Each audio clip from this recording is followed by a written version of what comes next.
지금 발렌시아가는 정말 뭐라 그래? 형 수프림이랑 마찬가지 아니에요? 약간 맞아요. 캐주얼웨어 같은 느낌이고. 뭐라 그러지? 비싼 슈프림이죠. 초비싼 슈프림. 하나, 둘, 셋. 챗 GPT가 변환한 지브리. 그게 온 인스타그램을 다 도배를 하고 있잖아요. 카톡 프로필을 지브리 애니메이션으로 바꾸면은 약간 꼰대라고 그러더라고요.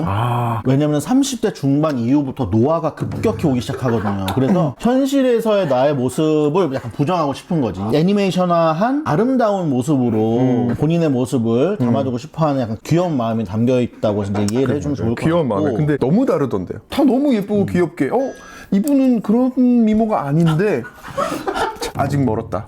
챗 GPT. 근데 아직 멀었어. 제가 오늘 챗 GPT 계정을 신청을 했어요. 단톡방에서 이런 걸 보여주시더라고. 군내 시간에서 먹었던 식판인데 미슐랭 스타일로 바꿔달라고 했더니 그러니까 이런 식으로 이게 음식 사진도 이쁘게 찍을 필요가 없고 그냥 이렇게 찍어서 이거 이쁘게 어떤 그릇에 담아줘, 바닥에는 뭘 깔아주고 꽃병을 하나를 뭐 놔줘, 글씨는 어떻게 해서 이렇게 그냥 설명만 해놓으면 그게 그대로 나오니까 진짜로 이제 사람들이 컴퓨터한테 직업을 잃기 시작하겠구나. 옷도 예를 들면 70년대 군복 어떤 스타일의 영감을 받은 점퍼인데 안에는 다운을 넣어주고 카라에는 털을 달아주고 색깔을 뭐로 바꿔줘 하면은 그게 그냥 나오는 거예요. 디자인이. 큰일 났어. 근데 그거 재밌겠다. 저는 이제 생명이 다해가서 상관이 없는데 우리 후배들 어떻게 해? 큰일 났어 이제.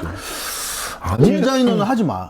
근데 반대 아니에요, 형? 그러니까 이게 대중의 시각에서 상품을 기획하고 파는 디자인 정도 수준은 대체를 할 수 있을 것 같고 아티저널한 뭔가 수공이 막 들어가고 어렵게 만들고 맞죠. 약간 막 하나밖에 없고 막. 그런 것들이 좀 더 이제 각광을 받지 않을까. 핸드메이드 약간 맞아요, 이런 맞아요. 것들 굉장히 양분화가 되지 않을까 싶어요. 예를 들면 뭐 갭 같은 브랜드에서 나오는 옷들은 사실 이제 디자이너가 디자인할 필요 없잖아요. 그냥 뭐 한 명이 앉아서 옷 200개, 300개 디자인할 수 있는 거잖아요. 챗 GPT랑 같이 일을 한다면. 그러네. 예를 들어 이런 그래픽 디자인을 한다. 웨스트 버지니아 나이키 제품을 모티브로 해서 비슷한 느낌으로 노르디스크 로고를 디자인해줘. 하면은 그래픽 디자이너가 이제 필요가 없는 거야. 그게 근데 마음에 드는 결과물을 나올 때까지 계속 돌리는 거지, 챗 GPT를. 그래요? 디자인실의 인원이 대폭 줄 수 있다. 형 그래서 디자인 팀원들한테 그런 얘기 좀 해줬어요? 너네들 AI로 대체될 수 있다? 안 해줬습니다, 아직. 영상을 보시면 아니, 당장 일어난 일은 아닌데 이 기술이 나날이 발전을 할 거기 때문에 제가 현업을 떠날 때쯤에는 진짜 한 5년 10년 후면은 진짜로 대체가 거의 다 될 것 같아요. 저는 천재적인 감각을 가지고 있는 사람이 디자인하는 것처럼 때깔나게 못할 수는 있어도 웬만한 어떤 것들은 커버가 가능하다. 얘는 그냥 시키는 대로 계속해서 결과물은 주겠지만 이거에 대해서 오케이를 하는 사람, 결정권자라는 그 사람의 감각? 그 소수의 감각 있는 사람만 이제 살아남는 거죠. 그래요? 소프트웨어는 같아도 요거를 이제 어떻게 효과적으로 부리느냐. 활용하는 사람들이 능력을 인정받고 예를 들면 똑같은 과제가 주어져도 결과물은 그거를 돌리는 사람마다 다르게 나올 거잖아요. 아니 외국 같은 경우에는 미술 작가들이 벌써 AI를 사용해서 작품을 만들어내고 그걸 그냥 프린트해서 걸어놓고 이거 작품이다라고 전시회를 하더라고요. 맞죠. 그럴 수 있죠. 뭐 예를 들어서 우리가 되게 좋아하는 어떤 디자이너가 이거 AI랑 같이 만든 거야 라고 해서 내놓으면 그거 자체가 이미 흥미를 불러일으킬 수 있으니까 재밌을 수 있을 것 같아요. 근데 형네 회사에서는 그걸 왜 굳이 한 거예요? 쓸 때가 많죠. 예를 들면은 회사는 또 보고자료 같은 것도 만들잖아요. 샘플을 만들지 않아도 누가 그걸 그리지 않아도 내가 원하는 어떤 옷 모양의 뭐 예를 들면 노르디스크 로고를 올려서 그걸 이제 그래픽 디자이너가 작업을 할 수도 있지만 1, 2분 만에 그냥 작업이 돼서 이미지가 나오니까 작업 속도가 확 주는 거고 벌써부터 지금 그럼 형네 인원들 중에는 필요 없는 사람들이 막 생겨나기 시작하는 거예요? 그럴 수 있죠. 그래서 그 1년에 80만 원짜리를 지금 회사에서 80만 원이면 너무 싸지. 그러니까 너무 싼데 스펙테이터를 디자인 혼자 사실 수도 있다니까요. 직원들 다 자르고 그럼 돈이 얼마나 세이빙 되겠어요. 못해요 저는. 누구가 아이디어를 낸 거예요 이거 구매하자고? 제가 냈어요. 형이에요? 제가 냈어요. 형이 쳐내고 싶은 사람이 많네. 그건 아니고 넘어갈까요? 약간 뭔가 내가 말려 들어가는 것 같아. 그러니까 신문물을 지금 빨리 이렇게 받아들이고 깜짝 놀래고 하는 게 어떻게 보면 다른 사람들도 이미 많이 그러고 있을 것이고 제가 늦었죠. 디자인 쪽 말고 일반 사무 업종에서는 챗 GPT를 켜놓고 사무를 보시는 분들이 많대요. 챗 GPT랑 같이 일을 하는 거야. 뭐 대통령이 어떻게 됐는데 시장에 미칠 영향은 어떻게 생각하니? 그럼 얘가 약간 분석해서 얘기를 해주고 보고자료에도 올리고 나도 참고를 하면서 계속 일을 하는 거예요. 완전 나한테 진짜 필요한 거네. 왜 필요해 갑자기 또? 아니 저는 뭐 하다가도 갑자기 궁금한 궁금한 게 너무 많아요. 그러니까 궁금한 거 물어보는 게 얘가 너무 최적인 거야. 뭐 이렇게 먹다가도 무는 스페인어로 뭘까? 사실 그런 거는 지금도 뭐 구글이나 네이버에 충분히 물어볼 그렇죠. 수 있는 검색하면 거지만 되지만 이제 귀찮으니까. 네. 근데 이거는 대화처럼 마치 그 맞아요. 스페이스 오디세이의 그 할 로봇처럼 그냥 안부를 해주고. 묻듯이. 네. 세상에. 이제 좀 있으면 이제 막 키트 출동해줘 하면은 막 자동차가 지금 테슬라가 그렇게 온다면서요. 그렇죠. 그건 이미 거의 상용화가 됐지. 아재들이 네. 근데 저는 아무튼 뭐 아무리 그렇게 생각을 해도 그 마음속 어딘가에서 아티피셜 인텔리전스인가요? 그러니까 인공적인 그거가 인간이 만든 거라서 물론 이제 컨트롤하지 못할 그런 일이 물론 벌어질 수도 있겠지만 인간이 갖고 있는 이 엄청난 이 에너지, 그러니까 아티피셜을 만들어내는 것까지 할 수 있는 이 인간의 그 힘을 근본적으로는 믿고 또 예를 들어서 이건 인간이 없이 AI만 지들끼리 살 수 있나? 그건 아니잖아요. 어차피 사람이 아니면 다 무의미한 것들이기 때문에 사람이 기본이 될 것임은 영원히 변치 않는 전제라고 생각을 하고. 왜요? 형 또 부정적인 생각했죠? 아니야, 부정적인 생각 아니야. 인간의 뇌는 약간 우주와도 같다 그러잖아요. 정말 무한의 영역이고 저는 인간에 대한 그 낭만과 순수함과 에너지를 믿기 때문에 형이 우려하는 이런 일은 절대 뭐 일어나지 않는다. 형네 디자인실의 디자이너들이 다 잘린다? 이건 가능하다. 실질적으로 이제 예를 들면 그래픽 디자이너들 내가 얼마나 빨리 그래픽을 그리고 실제랑 비슷하게 뭐 그리냐 그런 스킬적인 부분들은 더 이상 이제 포트폴리오에 내세울 능력이 안 된다는 거죠. 이제 AI가 다 대체할 수 있으니까 지금 현재 기계가 하지 못하는 어떤 부분을 내가 할 수 있는지를 빨리 개발을 하셔야 돼요. 그렇지 않으면 정말 수년 내로 다 직장을 잃을 수 있어요. 예를 들면은 작은 브랜드에서 모델샷을 찍는 것 자체가 굉장히 힘든 일일 수 있잖아요. 자금적으로. 그럼요. 부담이 되는. 근데 나는 이제 옷에 실물만 있어. 그걸 이제 사진을 찍어서 내가 원하는 모델한테 입혀서 남극에서 찍어줘. 아프리카에서 찍어줘. 그 배경에 그 모델이 입고 있는 샷을 한 달에 $20 내고 얻을 수가 있는 거예요. 이거는 사실은 패션계에서 어떤 모델 샷을 다 대체할 수 있어. 내가 봤을 때는. 지금도 우리가 알게 모르게 인터넷에서 클릭하는 모델 샷 중에 AI가 들어간 게 굉장히 많거든요. 그냥 일반인이 있고 머리만 바꾸는 거예요. 근데 우리가 못 느껴, 그걸 차이점을. 그럴 수 있네. 네. 준비를 해야 될 것 같은데. 그렇죠. 근데 어쩌다 또 AI 얘기까지 왔나요? 그러게요. 잡지책을 이제 한번 볼까요? 원래는 지난 촬영 때 엄청난 영감을 줬었던 A 매거진이라는 이 저희 둘 다 학생이었을 때 이 매거진에 대한 추억을 얘기를 했었고 얘기하다가 형이 이걸 다 가지고 있다라는 말에도 너무 흥분해가지고 형네 집에 놀러 가도 돼요? 네. 라고 했는데 이제 형이 이걸 챙겨주셨으니까 이 표지만 봐도 그때의 생각들이 다 나는데 전 너무 행복하거든요. 이거를 다 하나하나 지금 펼쳐보고 싶은데 형이 이렇게 리딩을 해주시면 저는 좀 책을 볼게요. 형은 촬영을 하시고 제가 이제 집에 있는 책을 다 가져왔는데 사실은 너무 오래된 책이기 때문에 순서가 어디서부터 어떻게 되는지 저는 이제 기억도 잘 못하고 있었고 와서 광선 PD님이 알려주셨어요. 제 기억에도 이게 처음인 줄 알았거든요. 왜냐면 서점에 이게 뻑뻑뻑뻑 쌓여 있어가지고 마르젤라 AAA 이게 되게 인상이 되게 깊었어가지고 알고 보니까 이게 한 번 리뉴얼되고 다시 나온 A였고 실질적으로 처음 나왔던 거는 얘였던 거예요. 지금 우리가 표지 어디 갔냐 했는데 기억으로는 얘가 이제 비닐에 쌓여져 있었고 비닐에 이제 빨간색으로 A라고 되어 있었고 그 비닐을 벗겨내면 사실 A는 없어지는 거고 정말 말도 안 되는 이런 표지가 없는 알맹이가 남은 잡지가 나오는 게 이게 첫 매거진의 실체였고 되게 신선하죠. A 매거진을 피처링을 한 디자이너가 누구냐 아마 모르시는 분들이 많으실 거예요. 이거는 저희랑 세대가 비슷한 분들만 아실 거고 더크반 셰인이라고 하는 안토프 6 중에 한 분이신데 제일 안 유명한 분 이분이 A를 맡았어. 근데 이 A를 맡은 비하인드 스토리에 대해서 이제 제가 개인적으로 이제 귀동량으로 들은 걸로 말씀을 드리자면은 요 전체 A 매거진을 기획하신 이제 월터반 베이런 덩크 그분이랑 이분이 애인 사이. 애인 사이. 이분이 원체적으로 이제 집에 돈이 많으신 분이야. 월터반 베이런 덩크도 다 경제적으로 후원을 해주신 분이고 월터반 베이런 덩크의 옷들이 사실은 세일즈가 옛날에나 뭐 WNLT 시절에나 뭐 일본이나 이런 데서 인기가 많았지 고객층이 많은 옷이 아니잖아요. 현재도 마찬가지고. 그쵸. 그럼에도 불구하고 그분이 매 시즌 컬렉션을 발표할 수 있는 이유는 돈 많은 남자친구 때문이다. 그래서 어쨌든 1호를 그 남자친구분이 편집장으로서 하신 게 A였고 지금 퍼스트 이슈라고 되어 있는데 네. 다 A로 주제를 정했네. 하나의 센텐스를 네, 그러네. 요즘 유행하는 아브라카다브라도 있다. 그러네. 이게 요즘 유행이에요. 아니 저기 레이디 가가가 신곡냈잖아. 그 이러다 미쳐 내가 그 노래 말고? 정말 내가 미쳐. 저는 이게 공백인 줄 알았어. 이거 어떻게 형 왜냐면은 이 글씨가 너무 옅은 초 라이트 그레이. 초 라이트 그레이로 돼 있어서 저는 제목이 없는 줄 알았어. 근데 말씀하셔서 이렇게 보니까 눈을 부릅뜨고 보니까 보이네. 근데 이게 기획 자체를 A부터 Z까지 이 사람의 인맥으로 처음에는 시작을 했겠죠?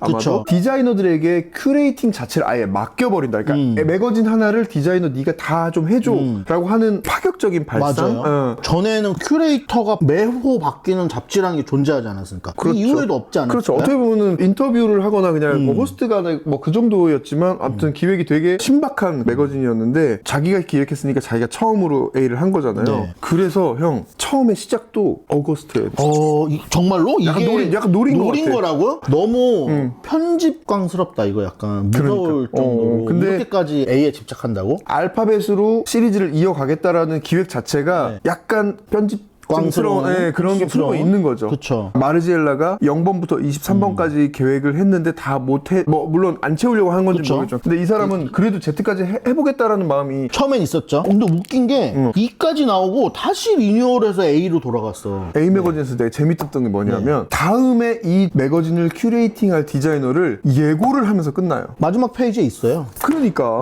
넥스트 이슈가 비렐름이야. 네. 그러면 이 다음이 이거라는 거 아니야? 맞아요. 이거예요. 그럼 예고대로 됐죠? 네. 그럼 비렐름 다음에 그러면은 제일 마지막에 예고편이 있나? 있나? 얘가 없어. 광고에 가려졌을 수도 있고요. 그 다음 디자이너를 예고를 하는 게 어느 순간까지만 갔을 수도 있어요. 그렇죠. 이게 생각보다 섭외가 안 돼. 섭외가 안 되거나 이게 너무 힘들다는 소문이 난 거지. 책을 만들어 본 경험 있는 디자이너가 몇이나 되겠어요. 그러니까. 이게 모아서 자기의 어떤 취향도 보여줘야 되고 짜치지도 않아야 되고 본인들 스스로 모자르다고 느낄 수도 있는데 그것도 들키지도 말아야 되고 여러 가지 복잡 미묘한 것들이 이 책 한 권으로 표출이 될 수 있기 때문에 굉장히 심적 부담을 많이 느끼셨을 그러니까. 거예요. 디자이너들이. 보면은 되게 유명한 디자이너들이 많이 이분 빼고 저는 이분이 어떤 옷을 했는지도 기억이 하나도 안 나요. 이름만 알죠. 그냥 이름만 덕후만시안이라고 알고. 그죠? 아 여기 기획 의도를 약간 설명했다. Why A New Magazine? 영어니까 형. 그러니까 이분들의 기획 의도는 순수한 패션 매거진으로서의 회귀를 하려고 했던 거죠. 뭔가 시적이고 신선하고 약간 이런. 특히나 남성 패션 매거진 보면은 맥심이라기보다 맥심이 아니고 뭐 에스콰이어 이런 거 보면은 헐벗은 여자 모델 사진이라든지 해외판 특히 그렇죠. 그런 게 약간 되게 변질된 그런 패션 매거진. 그래서 형이 맥심을 얘기했구나. 그렇죠. 해외 글로벌한 맥심은 보진 남성 않았습니다, 패션 저는. 매거진은 네. 어떻게 보면 패션을 다루기 위해서 꼬시기 위한 그런 것들을 많이 이렇게 하던 시기였죠. 그래서 광고도 특히. 다 어느 정도 걷어내고 뭔가 순수한 패션 매거진으로의 회귀를 원하셨던 것 같아요. 하지만 여기서조차도 꼼대 약송은 광고가 있는데 광고를 한다. 이 광고를 가려받았을 것 같아요. 여기 갑자기 구찌 광고가 나오진 않잖아. 나오는 거 아니에요? 잠깐만. 꼼대 가능성 있을만 하잖아요. 아니 근데 이거 너무 멋있는 거지. 여기에 굳이 광고를 집행하다니. 근데 뭐 꼼대 가능성 그럴 수 있지. 뭐 소비자들도 일반인이 아니니까. 그렇죠. 델보. 델보가 있어. 크라이슬러 왜 지금 있는 거야? 퓨어한 거 한다면서요. 미친놈 아니야? 아니 죄송합니다. 아니 크라이슬러도 뭔가 퓨어함이 있나? 근데 이 비주얼을 되게 맞아요. 멋있게. 크라이슬러 자동차가 그러니까. 없어. 델보도 가방이 델보 없어. 같은 경우에는 사실 가방이 없어. 광고에 이 편집장이 개입을 했네. 그러니까. 내 잡지에는 광고하려면 이렇게 딱 니네 로고만 들어갈 수 있다. 멋지다. 그것도 형. 여기에 진짜 A가 나오네. 그러네요. 역시 디스반노튼 또 자기 살짝 네. 엔드멀 미스터 형. 야 한때 진짜 저도 많이 좋아했죠. 앤드 그쵸. 밀러 미스터도. 예. 영국에서는 어떻게 읽었어요? 앤드 밀러 미스터. 근데 사실은 영어가 아니고 이 사람도 그쵸. 여기 나라 이름이니까 맞아요. 저는 이제 너무 그게 길었는지 그냥 드멀 미스터. 드멀 미스터. 디렉터가 바뀌어가지고 아직 하고 있잖아요. 컬렉션을. 그죠? 이분도 되게 상업적인 브랜드로 변질이 됐지만 안토프였잖아요. 이분도. 그러니까 형 나한테는 이게 어떤 이미지냐면 축구 브랜드. 맞아, 저도 축구 브랜드. 그러니까 그게 그걸로 왜 이런 브랜드가 돼버렸지? 그것도 이런 참- 옷을 하셨던 분인데 그러니까 어느 누가 갑자기 남자들이 다 심판인 듯 유니폼인 듯 뭔가 그런 되게 근육질인 남자 모델들만 나오면서 맞아요. 근데 로고 플레이 엄청 있다. 비켄버그 맞아요. 주르륵 써 있는 막 이런 거. 이거 뭐 매회 한 번씩 보는 거 아니에요, 우리? 네. 그러니까 좀 빨리 볼게요. 여기 빨리. 나오는 디자이너들이 다 이제 이분들이랑 동시대 활동했던 같은 나라 디자이너들이겠네요. 형, 또 드리스 반노튼이 되게 멋있었던 이유 중에 하나가 저는 이름이 너무 좋았어. 그것도 좀 한몫했어요, 진짜. 그쵸. 옷이랑도 너무 잘 어울리는 그 우아함. 뭐 미들네임이 주는 약간 그런 느낌도 반. 있고 각 이름들이 굉장히 짧으면서도 그 그러니까. 조화가 D, V, N이 아무튼 이름 때문에도 더 멋있었던 것 같아요. 저는 그리고 드리스반 노트는 되게 존경하는 이유 중에 하나가 약간 프라다랑 비슷한데 굉장히 많은 디자이너 브랜드들이 트렌드가 오고 감에 따라서 핫했다가 형편없는 이미지로 갔다가 이게 왔다 갔다 하는데 드리스반 노트는 아주 핫했던 적도 없지만 그 어떤 핫함의 정도를 꾸준히 이어나가는 느낌이 있어요. 아, 그것이. 프라다처럼. 저는 오히려 프라다는 약간 다운된 적이 있긴 있었던 거거든요. 그러니까 뭐 드리스도 없진 않았겠지만 세상에 이런 거 아무런 상관없이 나는 혼자 정원에 물을 주고 우아하게 꽃을 이렇게 쓰다듬는 듯한 그 컬렉션을 맞아요. 계속했죠. 근데 어느 순간 그게 언제인지 잘 모르겠는데 갑자기 되게 젊게 바뀌었던 전환점은 있었던 것 같아요. 그때부터 갑자기 실루엣도 되게 드라마틱하게 좀 오버 사이즈가 많아졌고 아무튼 뭐 그런 시기가 있었는데 이때 형 마크 제이콥스가 루이비통을 할 때. 하던 그 시기네요. 이때 이때까지만 해도 저는 괜찮은데 마크 제이콥스 정상인 같았죠. 정상인 같았죠. 예, 예. 왜 요즘 그렇게 됐어? 형 그럼 이때 발렌시아가는 이거 올리비에 테스킨스가 하던 발렌시아가 아니에요 이때? 그 사람 아니에요? 그 천재 통째로 베껴가지고 되게 망신당했던 프랑스 디자이너 발렌시아가 되게 오래 했던 저 요새 이렇게 이름이 기억이 안 나. 저도 지금 그 이름이 기억 안 나는데 후루룩 잘 발음되는 이름이에요. 이럴 때 챗 GPT가 필요하다고. 키에르? 개개르지. 이거 기획 진짜 멋있다 형. 이게 실제 옷이 아니고 조각상의 실루엣이나 그런 것만으로도 사실 이런 큰 버튼, 되게 레트로한 이 큰 버튼만으로도 마크 제이콥스의 그 당시 여성복을 되게 맞아. 떠올릴 수 있는. 60년대. 마크 제이콥스는 60년대를 사랑했나봐, 진짜. 그때는 근데 그게 쇼에서 커머셜하게도 되게 좋았고, 보기에도 좋았고. 이때 되게 발렌시아가 전위적이긴 하다. 그쵸. 보통의 디렉터나 디자이너들은 예를 들어서 에디 슬리만만 하더라도 되게 비슷한 흐름을 이어가잖아요. 니콜라 게스키에르? 예. 그 디자이너의 발렌시아가 컬렉션은 좀 신기한 게 그 시즌마다 완전히 다른 디자이너가 하는 것 마냥 정말 바뀌는. 확확 바뀌었어요. 시즌마다 너무너무 멋있는 작품이 진짜 많아요. 맞아요. 옛날 발렌시아가 훨씬 멋있었지. 지금 발렌시아가는 정말 뭐라 그래? 형 수프림이랑 마찬가지 아니에요? 약간 맞아요. 캐주얼웨어 같은 느낌이고. 뭐라 그러지? 비싼 슈프림이죠. 초비싼 슈프림. 빅터일로도 귀여워. 이때는 사실 빅텐루프도 되게 잘 나가던 최전성기였죠, 그쵸? 때였는데 지금은 뭐 하는지 아세요? 몰라요. 지금도 할 거예요. 근데 거의 이제 찾는 사람도 없고 관심이 없어 사람들이. 우리가 학생 때 봤던 빅텐롤프는 약간 꾸띠리의 느낌이었죠. 얘네 매장 기억나요? 뭐 됐나요? 생각하면 좀 유치할 수 있는데 모든 게 다 뒤집어져 있었어요. 아 진짜요? 매장을 가본 적이 없는 것 같아요. 단순한 이런 공간이 아니고 그냥 완전 유럽 성 같은 느낌 있잖아요. 기둥도 있을 것이고 선반도 있을 것이고 뭐도 있는데 그게 그대로 천정으로 모든 게 다 붙어 있었어요. 옷만 똑바로 걸려 있지. 옷만 똑바로 걸려 있고. 매장 자체는 모든 게 입구 문부터 뒤집어져 있고. 그러니까 그런 컨셉이어서 되게 신기하다. 약간 이런 느낌이었고. 신기한 걸 많이 하시던 분들이니까. 맞죠. 형. 빅텐롤프 컬렉션 중에 저는 인상 깊었던 게 여러 겹의 그 계속 쌓아갔던 거. 그거 발렌시아에서 했던 거. 빅텐루프에서 먼저 한 건데 그 셔츠랑 막 옷이랑 막 여러 겹겹이 했던 맞아요, 거를 맞아요. 그러니까 발렌시아가 그대로 따라했었지. 그랬어요? 네. 그때 극찬을 받았잖아요. 그러니까 처음에 모델 한 명이 딱 서 있는데 빅터랑 롤프가 나와가지고 네. 셔츠 같은 가벼운 거 입히고 그 위에 또 뭘 입히고 그 위에 또 뭘 입히고 해서 마지막에는 맞아요. 쿠쿤 그걸 넘어서는 거대한 실루엣으로 모델의 모습이 만들어지면서 피날레. 그때 최고의 스타였어가지고 안경을 무지막지하게 많이 팔아먹었거든요. 아 맞다. 자기네가 맞다, 안경을 맞다. 썼었잖아요. 아이디어도 좋았던 것 같아요. 맞죠. 뭔가 컬렉션을 그렇게 막 해놓고 향수처럼 사람들이 사기 쉬운 약간 안경으로 이렇게 접근했던. 맞죠. 저는 그러니까 요새 약간 톰포드 안경 쓰는 사람 보면 그렇게 싫더라고.